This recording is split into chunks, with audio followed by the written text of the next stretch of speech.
Bonjour, aujourd'hui on va faire la science de lecture et le texte excuse. Avant de commencer la lecture, je vais vous demander d'observer ces deux images. Alors, qu'est-ce qu'une excuse? C'est une raison présentée pour se défendre d'une accusation, d'un reproche, pour expliquer ou atténuer une faute. Et quand présentes-tu à quelqu'un tes excuses? Il y a plusieurs situations qu'on demande des excuses, soit des situations scolaires, soit d'autres situations.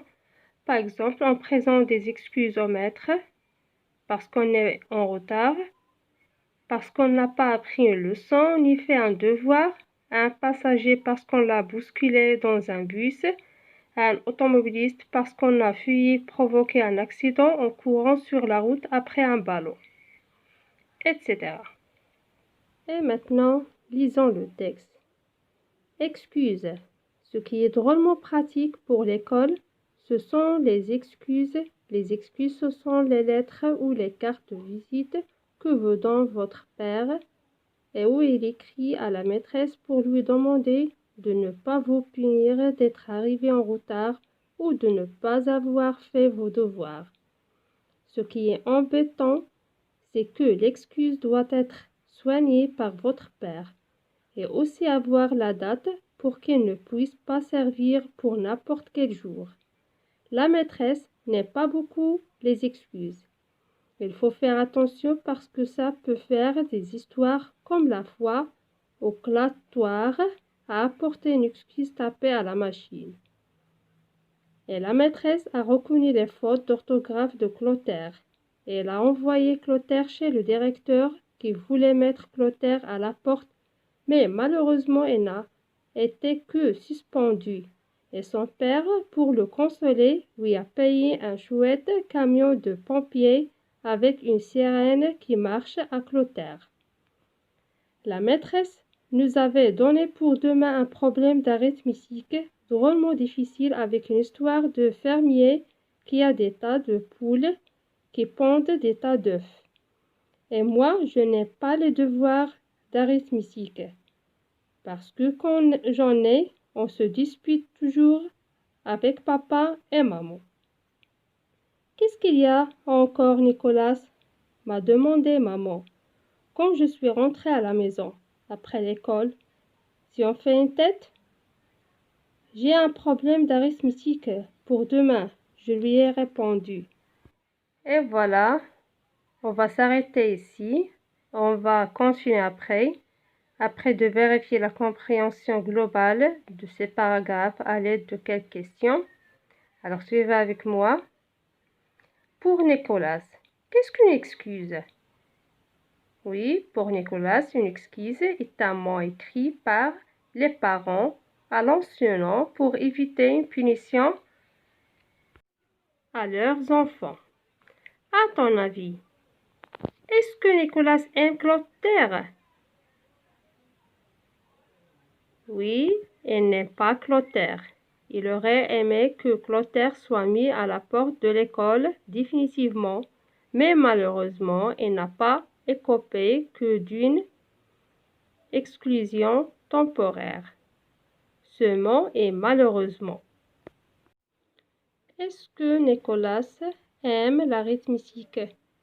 Non, il n'aime pas l'arithmétique parce qu'il a dit problème drôlement difficile, des tas de poules, des tas d'œufs, je n'ai pas les devoirs d'arithmétique. Qu'aurait pu dire la maman au lieu de tu en fais une tête? Elle aurait pu dire tu n'es pas content. Qu'est-ce qu'il t'arrive? Oui. Est-ce que la maman est habituée à ce genre de situation? Oui, parce qu'elle a dit encore. Ça veut dire ce n'est pas donc la première fois que Nicolas revient de l'école en faisant la tête. Alors, quand on lit, Je n'ai pas les devoirs d'arithmétique parce que quand j'en ai, on se dispute toujours avec papa et maman. Alors, vous pouvez imaginer la suite de l'histoire? D'après ce qu'il a dit, oui, on peut dire que ce devoir d'arithmétique va provoquer, comme toujours dans ce cas, une dispute familiale. Et maintenant, on va lire la suite de cette page. Suivez avec moi.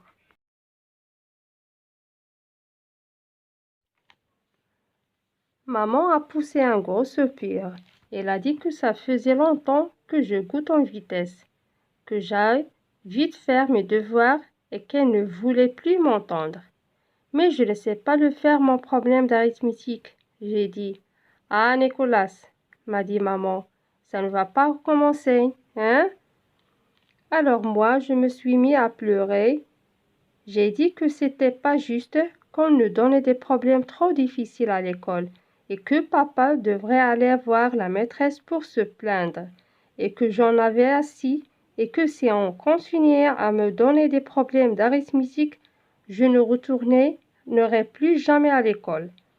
Écoute, Nicolas, m'a dit maman, j'ai beaucoup de travail et je n'ai pas le temps de discuter avec toi. Alors, tu vas monter dans ta chambre, essayer de faire ton problème et si tu ne réussis pas, eh bien, quand papa viendra, il t'aidera. Alors, je suis montée dans ma chambre. J'ai attendu papa en jouant avec ma nouvelle petite auto bleue que m'a envoyée Mémé. Et quand papa est arrivé, je suis descendue en courant avec mon cahier. Papa, papa, j'ai crié, j'ai un problème d'arithmétique. Eh bien, fais-le, mon lapin, a dit papa, comme un grand garçon. Je ne sais pas le faire, moi, je lui expliquai à papa. Faut que tu me le fasses. Papa, qui s'était assis dans le fauteuil du salon et qui avait déplié son journal, a fait un très gros soupir. Nicolas, a dit papa, je t'ai déjà répété 100 fois qu'il faut que tu fasses toi-même tes devoirs. Tu vas à l'école pour t'instruire. Ça ne sert à rien que ce soit moi qui fasse tes devoirs. Plus tard, tu me remercieras. Si tu n'as pas envie de devenir un ignorant, tout de même, non? Alors va faire ton problème et laisse-moi lire mon journal. Alors, je me suis remis à pleurer. J'ai dit que je ne savais pas le faire, le problème, et que je me tuerais si on ne me le faisait pas. Et maman est arrivée en courant. Et maintenant, on va expliquer cette partie du texte, bien sûr en posant des questions de compréhension. Alors, quel chantage exerce Nicolas sur ses parents? C'est où son père demande à la maîtresse de donner des problèmes moins difficiles ou il ne va plus à l'école. Est-ce que le père a refusé d'aider son fils? Non, il ne refuse pas d'aider son fils. Il refuse à juste titre de faire le travail à sa place. Ce n'est pas pareil. Et je suis d'accord avec lui. Le but de l'éducation est de rendre un enfant autonome. Parce qu'un jour, il devra faire face tout seul à ses responsabilités. Et Nicolas n'a pas compris le message de son père puisqu'il se remet à pleurer. Et voilà, il a exercé un nouveau sondage sur son père quand il menace de se suicider si ses parents refusent de faire son problème. Et quand la maman a entendu les pleurs de son fils, elle est arrivée en courant. Et voilà, j'espère que vous avez compris cette page du texte. Et on passe maintenant à la page suivante. On va lire tout d'abord jusqu'à la ligne 67 et on va vérifier la compréhension globale de ce paragraphe. Puis, on va continuer la suite du texte. Lisons le texte et suivez avec moi sur le manuel. Ah non, je vous en supplie, a crié maman. Je suis fatiguée. J'ai la migraine et vous allez me rendre malade avec vos cris. Qu'est-ce qui se passe encore? Papa ne veut pas faire mon problème, j'ai expliqué. Et maman a dit qu'elle en avait assez de cette maison, qu'elle travaillait toute la journée et que pour les remerciements qu'elle en avait, elle préférait retourner chez sa mère, ma mémé, celle qui m'a donné la petite auto bleue, et que tout ce qu'elle voulait, c'était un peu de paix, si ce n'était pas trop demandé. Alors papa s'est passé la main sur la figure, du front jusqu'au menton. Bon, il a dit, ne dramatisons pas. Montre-moi ce fameux problème, Nicolas, et que l'on n'en parle plus. J'ai donné mon cahier à papa, il a lu le problème, il a relu, il a ouvert des gros yeux, il a jeté le cahier sur le tapis, et puis il a crié. Ah, et puis non, non, moi aussi je suis fatiguée, moi aussi je suis malade, moi aussi je travaille toute la journée, moi aussi quand je reviens à la maison, je peux un peu de calme et tranquillité. Et je n'ai pas aussi surprenant que cela puisse paraître, l'envie de faire des problèmes d'arithmétique. Alors, j'ai dit, fais-moi une excuse pour la maîtresse. Je l'attendais, celle-là, a crié papa. Jamais de la vie. Ce serait trop facile. Tu n'as qu'à faire ton problème, comme tout le monde. Et maintenant, on va poser quelques questions de compréhension pour mieux comprendre ce paragraphe. Et bien sûr, on va les répondre. Tout d'abord, pourquoi la maman est-elle en colère? Oui, elle est en colère parce qu'elle ne supporte plus les disputes entre le père et le fils, qui sont, semble-t-il, nombreuses, comme le montre le mot « encore » dans la ligne 49. Qu'est-ce que la maman envisage de faire? Elle envisage de retourner chez sa mère. Pourquoi le père change-t-il d'avis? Parce que son épouse s'est mise en colère et qu'il craint qu'elle se mette ses menaces à exécution. Quel nom commun reconnais-tu dans dramatisons? Dans le texte, on a ne dramatisons pas, ce qu'il a dit le père. Que signifie ce mot? Oui, ne dramatisons pas signifiait ne faisons pas un drame de cette histoire, par exemple, ou bien parce que ce n'est pas grave. Finalement, est-ce que le père a fait le problème ou non? Non, il ne l'a pas fait. Est-ce que l'attitude du père est semblable à celle de son épouse? Oui, tous les deux disent la même chose avec des mots différents. Ils évoquent la maladie, j'ai la migraine. La maman a dit, je suis malade. Le père aussi, il a dit, moi aussi, je suis malade. Le père, la paix, un peu de calme et de tranquillité. Et maintenant, on va lire la suite du texte. Moi aussi, je suis malade, j'ai crié. Moi aussi, je suis drôlement fatiguée. Papa a réfléchi et elle a dit que bon, mais que c'était bien parce que ce soir, on était tous malades. Alors, moi, j'ai été drôlement content. J'ai embrassé papa, j'ai embrassé maman et j'ai fait une galipette sur le tapis. Papa a pris une de ses cartes de visite, des nouvelles avec les lettres qui brillent et l'a écrit dessus. Mademoiselle, je vous présente mes salutations et vous prie d'excuser Nicolas de n'avoir pas fait son devoir d'arithmétique. En effet, il est rentré ce soir de l'école un peu fiévreux et nous avons préféré d'allaiter. Mais je te préviens, Nicolas, a dit papa, c'est la dernière fois cette année que je te fais une excuse. C'est bien compris? Oh oui, papa, J'ai dit.